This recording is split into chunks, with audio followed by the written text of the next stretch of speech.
इधर कृष अपने कानों को खड़ा करके उस लड़की का नाम जानने के लिए तैयार था। उसके मन में सिर्फ यही बात थी कि वह आसी ना हो। रॉकी ने मुस्कुराते हुए बताया, उसका नाम उसकी तरह ही बहुत प्यारा है। उसका नाम है। तभी अचानक कृष के दरवाजे पर राका ने मे आई कम इन किंग कहकर दरवाजे से अंदर आने की इजाज़त मांगी। दरवाज़ा खुला था, इसलिए राका दहलीज पर ही खड़ा था और अपने किंग के ऑर्डर का इंतज़ार कर रहा था। राका की आवाज़ सुनकर दोनों भाइयों की नज़र दरवाजे पर गई। इससे पहले क्रिस कुछ कह पाता, रॉकी ने मुस्कुराते हुए कहा, ओहो रॉकी, तुम्हें अंदर आने के लिए इजाज़त की ज़रूरत नहीं है। दरवाज़ा खुला है, अंदर आ जाओ। और देखो, क्रिस को प्यार हो गया है। रॉकी की बात सुनकर राका ने हैरान होते हुए झटके से क्रिस की तरफ देखा। यह बात उसके लिए किसी सदमे से कम नहीं थी। प्यार, और वह भी एक मॉन्स्टर को। राका की नज़र जैसे ही क्रिस की नज़रों से मिली, क्रिस की नज़रों की तपिश अपने चेहरे पर बर्दाश्त कर उसने वापस अपनी आंखें नीचे कर लीं। राका अब तक दरवाजे पर ही खड़ा था, क्योंकि वह क्रिस के ऑर्डर के बिना वहां से हिल नहीं सकता था, चाहे ऑर्डर देने वाला कोई भी हो। रॉकी की बात सुनकर क्रिस ने घूर कर रॉकी को देखा और बोला, यह क्या बकवास है? तुम्हें लगता है यह मजाक है? तुम जानते हो मुझे ऐसा बचपना पसंद नहीं। कहते हुए क्रिस के चेहरे के एक्सप्रेशन कठोर थे। क्रिस की बात सुनकर रॉकी ने अपना चेहरा नॉर्मल करते हुए कहा, सॉरी क्रिस, मुझे लगा राका को बताना चाहिए, वह हमारा दोस्त है। अगर तुम्हें बुरा लगा तो सॉरी। कहते हुए रॉकी ने अपना चेहरा मायूस कर लिया। क्रिस उसे कठोर एक्सप्रेशन के साथ देखते हुए कड़क आवाज़ में बोला, भले ही वह मेरा दोस्त है, लेकिन इस वक्त वह ड्यूटी पर है, और दोस्ती का मतलब यह नहीं कि बेवकूफ़ी भरी हरकतें की जाएं। जो बात जितनी जिसके लिए जानना ज़रूरी है वह उतना ही जाने तो अच्छा होगा। इसलिए खबरदार जो आज के बाद फालतू की बातें की। फ़िलहाल मुझे अपने बिजनेस के सिलसिले में कुछ डिस्कशन करना है, तू जा सकता है।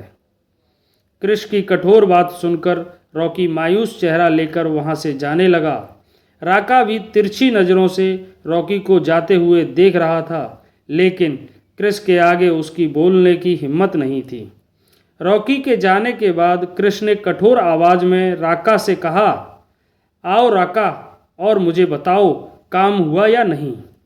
पहले तो राका ने दरवाज़ा बंद किया और क्रिस को बड़े ही खुफिया तरीके से बताया, यस किंग, सारा काम हो गया है, डीलिंग हो गई, लेकिन एक प्रॉब्लम है।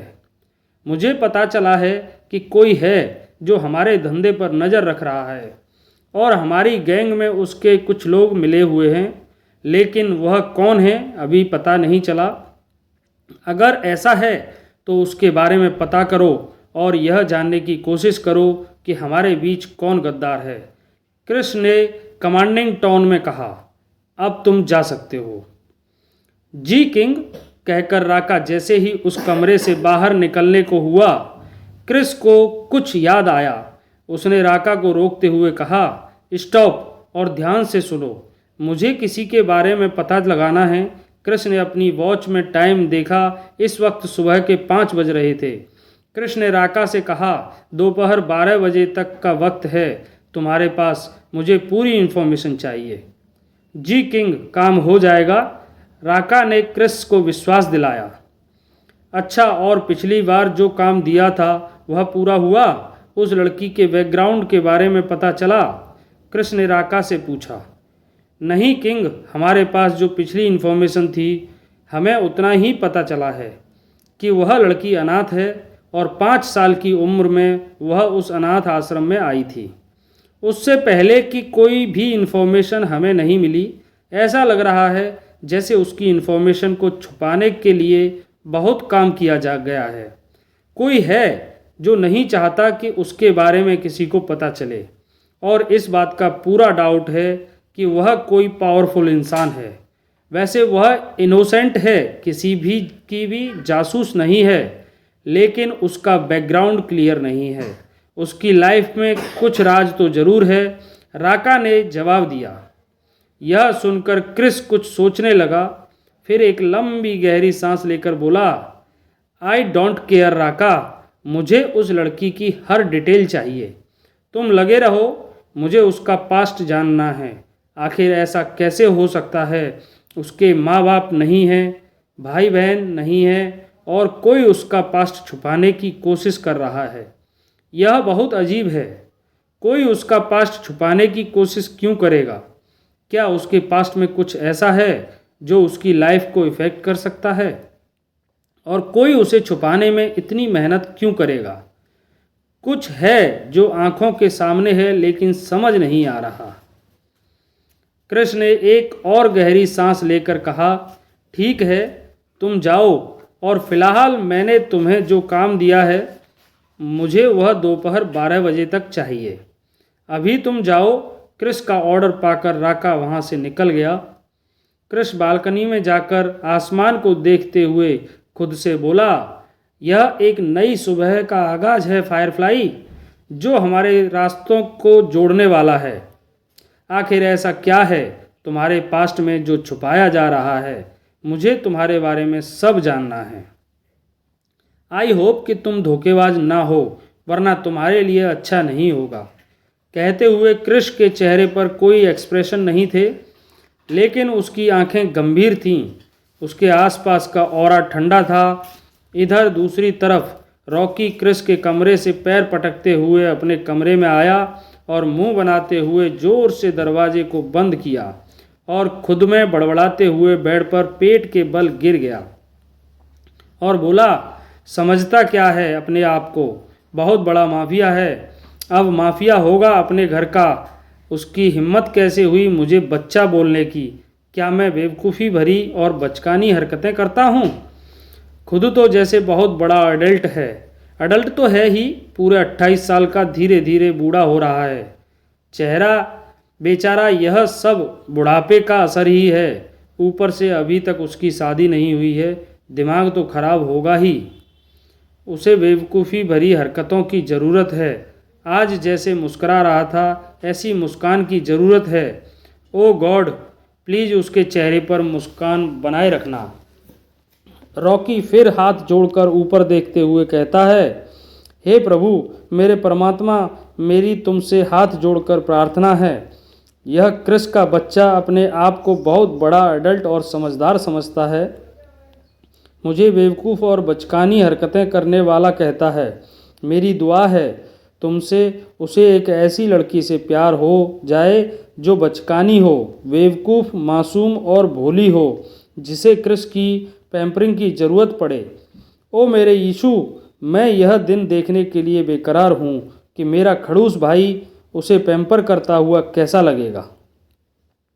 जो हमारे नखरे नहीं उठाना चाहता, वह अपनी बीवी के नखरे उठाए।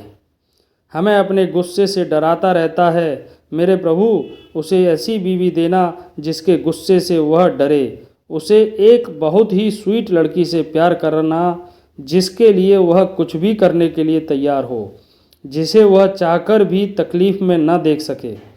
उसके आगे आते ही उसका सारा गुस्सा छूमंतर हो जाए, ताकि मेरा भाई सच में जीना सीख जाए।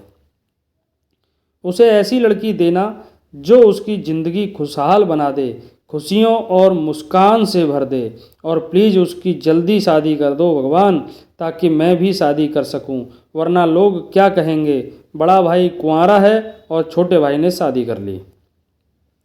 इधर आशी के अपार्टमेंट में हमेशा की तरह तैयार होकर आशी कॉलेज के लिए निकल रही थी।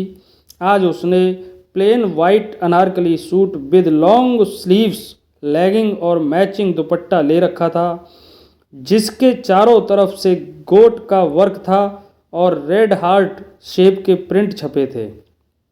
आगे के थोड़े से बालों को ट्विस्ट करके उसने पीछे फिलिप्स सेट कर रखा था और पीछे थोड़े से बालों को कर्ली किया हुआ था। हमेशा की तरह हाथों में चूड़ियाँ, होठों पर लाइट पिंक लिप बाम, आँखों में काजल, कानों में सिंपल छोटे ईयररिंग, यही आशी की डेली मेकअप रूटीन था। वह सादगी में भी क्यूट लगती थी, क्योंकि उसके चेहरे की मासूमियत भी उसका सारा मेकअप कर देती थी।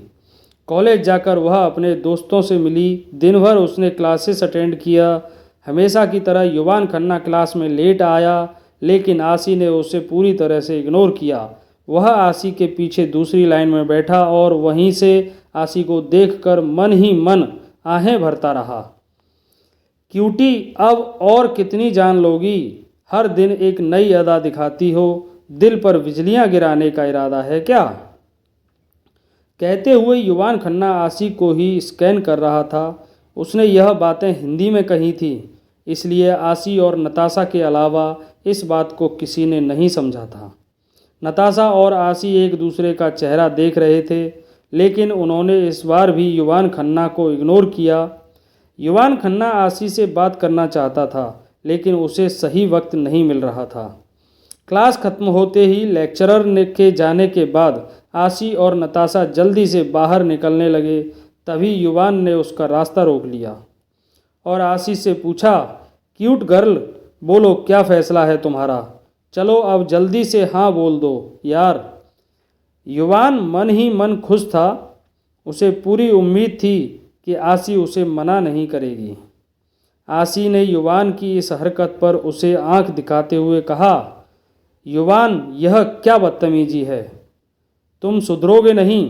रास्ता छोड़ो मेरा। मैं तुमसे कोई बहस नहीं करना चाहती। मैं ऐसे कैसे तुम्हारा रास्ता छोड़ दूं क्यूटी? पहले मुझे जवाब दो। मैंने कल तुमसे कुछ पूछा था, मेरे प्रपोज का जवाब दो। और हाँ, जवाब हाँ में होना चाहिए, क्योंकि युवान खन्ना को ना सुनने की आदत नहीं है।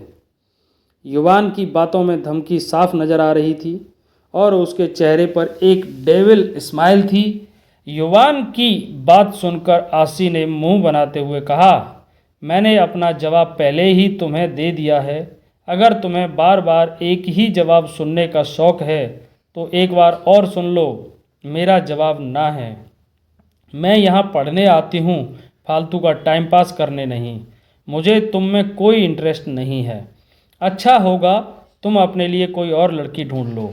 आई थिंक तुम्हें तुम्हारा जवाब मिल गया और इस जवाब को अपने दिमाग में अच्छे से बैठा लो, क्योंकि मैं भी एक ही बात को बार बार दोहराना नहीं चाहती। अब मेरा रास्ता छोड़ो, मुझे लेट हो रहा है। कहते हुए आसी बिना युवान की कोई बात सुने नताशा का हाथ पकड़कर वहाँ से निकल जाती है। उसके पीछे पीछे कैथी और जॉस भी निकल जाते हैं। पीछे से युवान गुस्से में दांत पीसता हुआ रह जाता है और अपने आप से कहता है, आज तक किसी ने मुझे रिजेक्ट नहीं किया। यह तुम्हारी पहली और आखिरी गलती है। क्यूटी, मैं तुम्हें एक और मौका दूंगा, क्योंकि मुझे तुम में कुछ ज़्यादा ही इंटरेस्ट है। तुम जितना मुझे मना करोगी, तुम्हें पाने के लिए मेरा जुनून उतना ही बढ़ता जाएगा।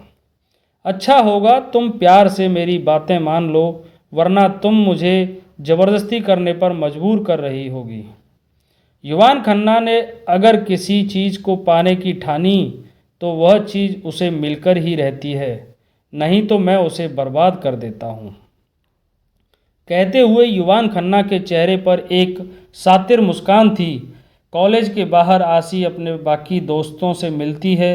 अथर्व यह जानकर बहुत खुश था कि आसी ने साफ साफ युवान खन्ना को मना कर दिया। अथर्व ने एक बार फिर आसी को संभल कर रहने के लिए कहा, क्योंकि वह जानता है युवान खन्ना कितना घटिया इंसान है। आसी ने भी मुस्कुराकर अथर्व से कहा, आप चिंता मत कीजिए भैया, मैं इतनी भी कमज़ोर नहीं हूँ। मुझे नहीं पता युवान खन्ना मुझसे क्या चाहता है, लेकिन अगर आपने मुझे उससे दूर रहने के लिए कहा है तो मैं आपकी बात ज़रूर मानूंगी। इतना कहकर वह लोग पढ़ाई के बारे में डिस्कस करने लगे। शाम होने पर सभी अपने अपने घर के लिए निकल गए। आसी भी अपनी पार्ट टाइम जॉब के लिए कैफ़े के लिए निकल गई। हमेशा की तरह शाम को वह जॉब से वापस आई। इस वक्त रात के लगभग 9 बज रहे थे। उसने जब तक डिनर तैयार किया, समर भी अपनी पार्ट टाइम जॉब से आ चुका था। दोनों ने साथ मिलकर डिनर किया और डांस की प्रैक्टिस की थी, क्योंकि कल ही डांस कंपटीशन है। आसी रह रहकर घड़ी के ऊपर टाइम देख रही थी, क्योंकि कृष्ण ने कहा था वह आने वाला है। कहीं ना कहीं उसे कृष्ण से डर लग रहा था। रात के लगभग 10 बज रहे थे। 10 बजे से लेकर 12:30 बजे तक दोनों ने प्रैक्टिस की। आशी जानती थी कि अब तक कृष्ण के आने का टाइम हो गया है, इसलिए वह कोई रिस्क नहीं लेना चाहती थी। समर से वह आराम करने के लिए कहकर अपने कमरे में चली गई। अब रात के लगभग 1:30 बजे आशी के कमरे में कृष्ण दाखिल हुआ। उसके हाथ में कुछ सामान था जिसे उसने टेबल पर रखा और उसकी नज़र मासूम सी सोई हुई आशी पर पड़ी, जो दुनिया भर की मासूमियत लिए तकिए के अंदर मुंह घुसाकर सोई हुई थी। उसके चेहरे पर छोटे छोटे बाल बिखरे हुए थे। आज उसने कुत्ते बिल्ली के प्रिंट वाली लॉन्ग टी शर्ट और लॉन्ग पजामा पहन रखा था।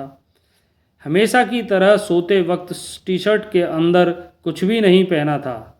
ब्लैंकेट को लात मारकर नीचे गिरा दिया था और अपना एक पैर दूसरे तकिए के ऊपर रखकर बिल्कुल किसी मासूम बच्चे की तरह अस्त व्यस्त हालत में सोई हुई थी। क्रिस आशी के बगल में बैठकर एकटक उसकी मासूमियत को निहार रहा था। फिर उसके बालों को उसके कानों के पीछे करते हुए अपने आप से बोला, कोई इतना इनोसेंट कैसे हो सकता है?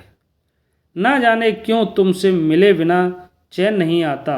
अब तो जी करता है तुम्हें अपने पास कैद कर लूं और तुम्हारी इस जगमगाहट को हर पल देखूं। फिर कुछ सोचकर खुद को रोक लेता हूं, लेकिन कब तक रोक सकता हूं नहीं जानता। बस इतना जानता हूं कि जब तक खुद को काबू कर रहा हूं तुम आज़ाद हो। कहते हुए क्रिस झुककर आशी के गाल पर एक सॉफ्ट सी किस करता है।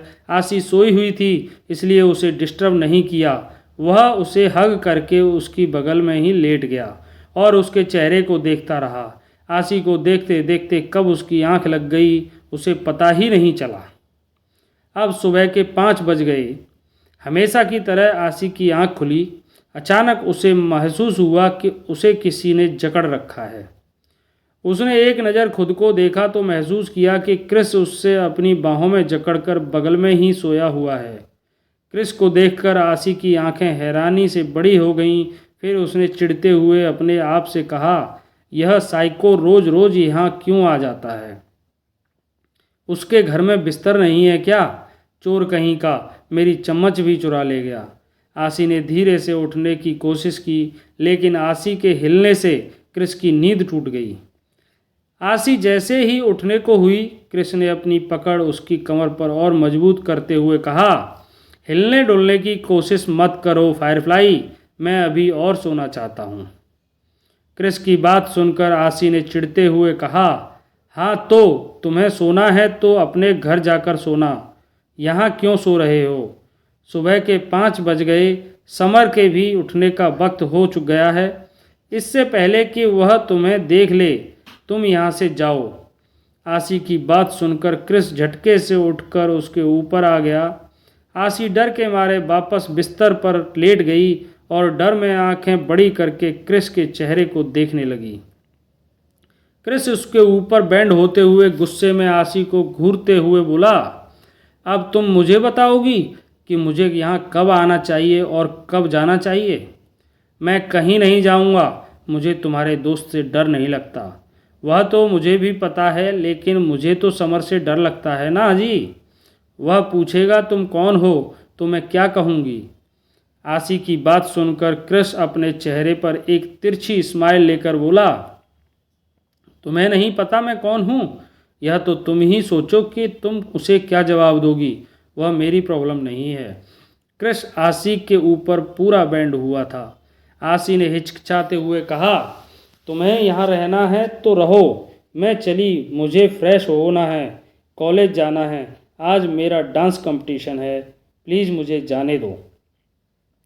आशी की बात सुनकर क्रिस ने उसकी आंखों में देखते हुए पूछा, डांस कंपटीशन? तुमने इसके बारे में मुझे बताया क्यों नहीं? आशी ने डर के मारे अपने निचले होठ को काटते हुए मासूमियत से कहा, तुमने पूछा ही नहीं। अब तो तुम्हें पता चल गया ना, तो मुझे जाने दो। कहते हुए आसी क्रिस के सीने पर हाथ रखकर खुद से दूर करने की कोशिश करने लगी। आसी की यह हरकत क्रिस को बिल्कुल पसंद नहीं आई। उसने आसी के हाथों को पकड़ लिया और उससे थोड़ा दूर होकर आसी को झटके से खींचकर अपनी गोद में बैठा लिया। क्रिस की मूव इतनी फास्ट थी कि आसी हैरानी से उसे देखते रह गई। अगले ही पल उसने क्रिस को घूर कर देखते हुए कहा, यह क्या हरकत है तुम्हारी? छोड़ो मुझे जाना है। क्रिस अपनी पकड़ आसी की कमर पर मजबूत करते हुए बोला, शट अप फायरफ्लाई, चुपचाप बैठी रहो। मैंने तुम्हें रात को डिस्टर्ब नहीं किया। मुझे तुमसे बात करनी है। अगर हिलने की कोशिश की तो मुझसे बुरा कोई नहीं होगा। क्रिस की बात सुनकर आसी कुछ नहीं कह पाती और मन मार कर रह जाती है। क्रिस ने आसी से पूछा, तो तुम कंपटीशन में भाग लेने वाली हो? मैं पूछ सकता हूँ क्यों? क्रिस की बात सुनकर आसी पहले उसे हैरानी से देखती है, फिर उसे जवाब देती है, यह कैसा सवाल हुआ कि मैं कंपटीशन में भाग क्यों ले रही हूँ? अरे डांस मेरा पैशन है और इनाम में पूरे 3 साल की स्कॉलरशिप मिल रही है और $2000 मिल रहे हैं। यह क्या कम है? मेरी पूरी पढ़ाई का खर्च निकल जा सकता है। आसी की बात सुनकर क्रिस अपने हाथों से उसकी कमर को सहलाते हुए बोला, इसका मतलब तुम्हें स्कॉलरशिप चाहिए और तुम्हें पैसों की भी ज़रूरत है। बेल, अगर मैं तुमसे यह कहूँ कि मैं लाइफ टाइम तुम्हारे एक्सपेंसेस उठाऊँगा तो? क्रिस की बात सुनकर आसी ने पहले एक नज़र उसे हैरानी से देखा और फिर हंसते हुए बोली, तुम मेरे एक्सपेंसेस उठाओगे? मुझे चोर के पैसे नहीं चाहिए। अपने खर्चे तो संभल नहीं रहे तुमसे और तुम मेरे खर्चे उठाओगे? आए बड़े, और वैसे भी तुम मेरा खर्चा क्यों उठाओगे? तुम मेरे लगते क्या हो? आसी की बात सुनकर क्रिस ने गुस्से से उसे घूरते हुए कहा, शट अप, कितनी बार कहा है तुमसे मैं चोर नहीं हूँ और मैं तुम्हारे खर्च इसलिए उठाना चाहता हूँ क्योंकि तुम मेरी फायरफ्लाई हो। क्रिस की बात सुनकर आसी ने उसे टोकते हुए कहा, एक सेकंड, पहले मैं क्लियर कर दूं, मैं कोई फायरफ्लाई नहीं हूं। मेरा नाम आशी है, जिसका मतलब होता है दूसरों की लाइफ में खुशियां लाने वाली। मेरा इतना अच्छा नाम है, तुम मुझे इसी नाम से बुलाओ। कहते हुए आसी ने मासूमियत से अपने गाल फुला दिए। वह क्रिस की गोद में बैठी थी। दोनों का चेहरा एक दूसरे के सामने था और दोनों का सीना रह रहकर एक दूसरे से टकरा रहा था और क्रिस को हल्का हल्का गुदगुदा रहा था। आसी का मासूम चेहरा देखकर क्रिस के चेहरे पर एक मुस्कान आई, लेकिन अगले ही पल वह मुस्कान चली गई और उसने आसी से कहा, तुम्हारा नाम चाहे जो कुछ भी हो, तुम मेरे लिए मेरी फायरफ्लाई हो और अब तुम्हें अपनी पढ़ाई की चिंता करने की ज़रूरत नहीं है। तुम्हारी पढ़ाई की जिम्मेदारी मेरी है। अच्छा, मैं इस एहसान की वजह जान सकती हूँ? एक चोर मेरी हेल्प क्यों करना चाहता है? और मैं तुम्हें क्लियर कर दूँ, मैं किसी का भी एहसान नहीं लेती। मैंने अपने बलबूते पर खुद को संभालने की जिम्मेदारी ली है। मुझे जिनकी ज़रूरत थी वह इस दुनिया में नहीं है और अब मैं फालतू के रिश्ते बनाना नहीं चाहती। इसलिए अपना यह एहसान अपने पास रखो। आसी की बात सुनकर क्रिस उसे गुस्से में घूरते हुए बोला, फायरफ्लाई, तुम्हारी जुबान कुछ ज़्यादा ही नहीं चल रही है? छोटा सा कद है और जुबान जैसे आईफिल टावर। खैर, मैंने तुमसे पूछा नहीं है, बता रहा हूँ कि तुम मेरी जिम्मेदारी हो। जिम्मेदारी जिन्हें लेनी चाहिए वह लेते नहीं हैं। पहले आदत डाल देते हैं, फिर पल्ला झाड़ लेते हैं। अपनी आदत लगाकर एक दिन कहते हैं खुद को संभाल लो, सहारा देकर फिर हाथ खींच लेते हैं। मुझे ऐसी ज़िंदगी नहीं चाहिए। मैं सेल्फ डिपेंडेंट हूँ, इसलिए मुझ पर एहसान मत करो। तुम्हें यहाँ आना है, आओ, खाना है खाओ, मुझे टॉर्चर करना है तो वो भी करो और चले जाओ। मुझे किसी की ज़रूरत नहीं है। आसी की बात सुनकर क्रिस को गुस्सा आने लगा था। उसने गुस्से में आसी के दोनों कंधों को पकड़कर उसे झकझोरते हुए कहा, मैं तुम्हें टॉर्चर करता हूँ क्या?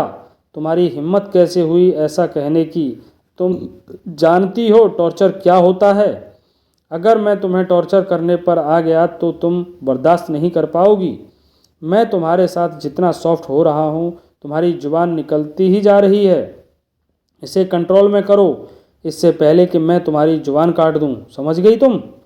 कृष की बात सुनकर आसी भी मुंह बनाते हुए बोली, अरे यह टॉर्चर नहीं है तो और क्या है? आधी रात को आते हो, मुझे बेकार बेकार टारगेट देते हो, मेरी नींद पूरी नहीं होती, क्लास में भी नींद आने लगती है। जब तुमसे कुछ कहती हूँ तो तुम डांटते हो। लाइफ झंड हो गई है मेरी। एक बात बताओ, तुम यहाँ आते क्यों हो? तुम्हारे घर में बिस्तर नहीं है क्या? या खाना बनाने वाला कोई नहीं है?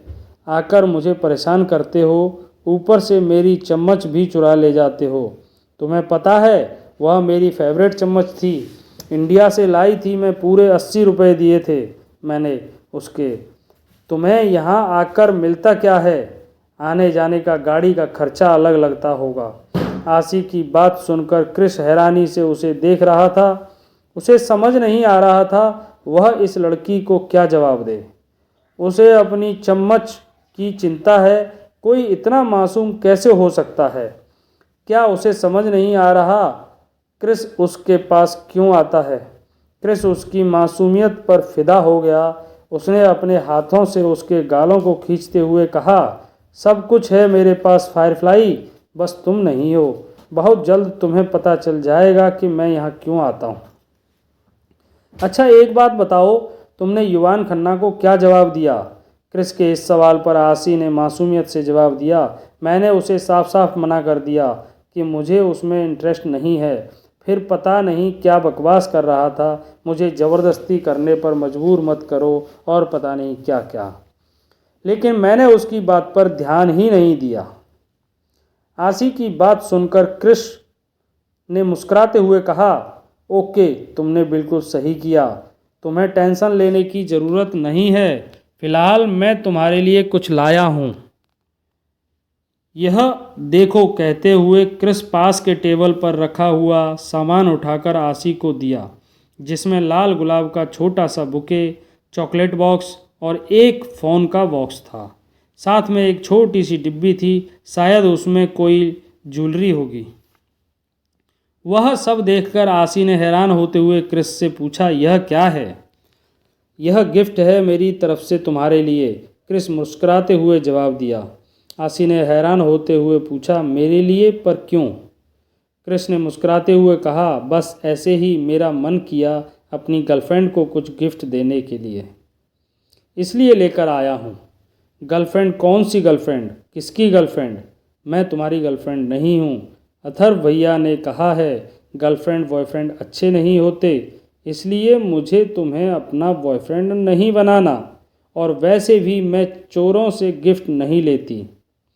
पता नहीं किस बेचारे गरीब की पॉकेट मारकर तुम यह गिफ्ट लाए हो, इसे वापस ले जाओ। आसी की बात सुनकर कृष गुस्से से चिल्लाते हुए बोला, शट अप फायरफ्लाई, मैं चोर नहीं हूँ। मैंने तुमसे कितनी बार कहा है, अब एक बार भी तुमने मुझे चोर कहा तो तुम्हारा गला काट दूंगा, समझी? कृष की डांट से आसी की आंखें नम हो गईं। उसने अपना निचला होठ बाहर निकालकर सुकबुकाते हुए कहा, तुमने मुझे डांटा, मुझे नहीं चाहिए तुम्हारे गंदे गिफ्ट। कभी डांटते हो, कभी गिफ्ट देते हो। अथर्व भैया ने सही कहा था, बॉयफ्रेंड गंदे होते हैं, तुम भी गंदे हो। आसी की बात सुनकर कृष अपना माथा पीट लिया और चिढ़ते हुए अपने आप से बोला, ओ गॉड, यही लड़की मिलनी थी मुझे। इस नादान को तो यह भी नहीं पता गर्लफ्रेंड बॉयफ्रेंड क्या होता है। मैं इसे कैसे समझाऊं? इसे समझाते समझाते कहीं मैं पागल ना हो जाऊं। पता नहीं कौन से डिब्बे से निकल कर आई है। कृष एक ठंडी सांस लेकर खुद के गुस्से को कंट्रोल किया, फिर आसी के चेहरे को देखकर उसके आंसुओं को पोंछते हुए बोला, मेरी तरफ देखो फायरफ्लाई, रो मत, सारे बॉयफ्रेंड गर्लफ्रेंड गंदे नहीं होते, ओके? मैं भी गंदा नहीं हूँ, मुझे तुम्हारी फ़िक्र होती है, इसलिए मैं तुम्हारे लिए गिफ्ट लेकर आया हूँ। तुमने मेरा ख्याल रखा था ना, मुझे खाना खिलाया था। अब हम दोनों एक दूसरे का ख्याल रखेंगे। मैं तुम्हें गिफ्ट दूंगा। बॉयफ्रेंड अपनी गर्लफ्रेंड को बहुत सारे गिफ्ट देता है, उसका ख्याल रखता है। आसी ने मासूमियत से जवाब दिया, अच्छा ऐसी बात है, फिर मुझे यह गिफ्ट नहीं चाहिए। आसी बहुत अच्छी है, वह सबका ख्याल रखती है, इसलिए तुम्हारा भी ख्याल रखा था। तुम यह गिफ्ट ले जाओ। फायरफ्लाई गर्लफ्रेंड अपने बॉयफ्रेंड का गिफ्ट वापस नहीं करती, इसे तुम्हें रखना ही होगा। मैं तुम्हारे लिए यह भी गिफ्ट और लाऊंगा। यह मोबाइल है, इसमें मेरा नंबर है, अगर तुम्हें कोई प्रॉब्लम हो तो मुझे कॉल करना। ओके, और यह चॉकलेट भी तुम्हारे लिए है। कहते हुए क्रिस छोटी डिब्बी में से एक चॉकलेट निकालकर आसी को पहनते हुए बोला, इस लॉकेट को खुद से दूर मत करना, यह तुम्हारा ख्याल रखेगा। ख्याल रखेगा? कान्हा की तरह? आसी ने हैरानी से कहा तो क्रिस की हैरान हुआ। कान्हा जी? कौन कान्हा जी? यह सुनकर आसी ने मासूमियत से अपना माथा पीटते हुए कहा, अरे तुम कान्हा जी को नहीं जानते? कान्हा जी भगवान श्री कृष्ण, बांसुरी वाले। वह हमेशा मेरी रक्षा करते हैं। बाबा ने कहा है, वह जिसकी रखवाली करते हैं उसका कोई बाल भी बांका नहीं कर सकता। यह देखो, यह है कान्हा जी। कहकर आसी ने अपने गले में पहना हुआ कान्हा जी का एक लॉकेट क्रिस को दिखाया और कहा, क्या तुम्हारा यह लॉकेट कान्हा जी की तरह मेरी रक्षा करेगा? यह सुनकर क्रिस मुस्कुराते हुए अपना सर हाँ में हिलाते हुए कहा, हाँ, यह लॉकेट तुम्हारे कान्हा जी की तरह तुम्हारी रक्षा करेगा, इसलिए इसे खुद से दूर मत करना। ओके, ठीक है, आसी ने मुस्कुराकर जवाब दिया। आसी की मासूमियत देखकर कृष्ण ने आसी से पूछा, मैंने तुम्हें गिफ्ट दिया, क्या तुम मुझे कुछ नहीं दोगी? मैं तुम्हें क्या दूं? आसी ने पूछा। तुम मुझे कुछ मत दो, मैं खुद ले लेता हूँ। कहकर क्रिस आसी के होठों को अपने होठों में कैद कर लिया और उसे बहुत ही प्यार से चूमने लगा। ना जाने क्यों इस बार आसी ने भी क्रिस को नहीं रोका। लगभग 5 मिनट किस करने के बाद क्रिस ने उसके होठों को छोड़कर उसके बालों को सेट करते हुए कहा, अब मैं चलता हूँ, कंपटीशन के लिए बेस्ट ऑफ लक। अपना ख्याल रखना और अपना बेस्ट देना। और हाँ, इस मोबाइल को हमेशा एक्टिव रखना, इसमें मेरा नंबर है, ज़रूरत पड़ने पर मुझे कॉल करना। ओके। जवाब में आसी ने मासूम बच्चों की तरह हाँ में सर हिला दिया। क्रिस उसके गालों को खींचकर उसे एक और प्यारी सी किस करके वहाँ से चला गया। आसी ने उस मोबाइल को देखा, वह आईफोन का लेटेस्ट मॉडल जो काफ़ी महंगा था। उसने अपने आप से कहा, इस चोर के पास इतना महंगा फ़ोन कहाँ से आया? खैर, मुझे क्या करना है? सोचते हुए आसी फ्रेश होने चली गई। क्रिस वापस आकर अपनी कार में बैठा और मुस्कुराते हुए कार की बैक सीट पर अपना सर टिकाकर आसी की मासूम बातों को सोचने लगा। वह जितनी बार आसी से मिल रहा है उतनी बार उसकी मासूमियत में खोता जा रहा है। आज पहली बार क्रिस सचमुच मुस्कुरा रहा था। क्या है उस लॉकेट में? यह सच में प्यार है या क्रिस की कोई नई चाल? जानने के लिए पढ़िए और सुनिए क्रिस और आसी की कहानी का अगला भाग। दोस्तों, वीडियो को लाइक करना, शेयर करना और अगर आप चैनल पर नए हैं तो चैनल को सब्सक्राइब करना ना भूलें। दोस्तों, अपना कीमती कमेंट करके अपना सुझाव अवश्य दें। आपका सुझाव हमारे लिए बहुत इम्पोर्टेंट है। धन्यवाद।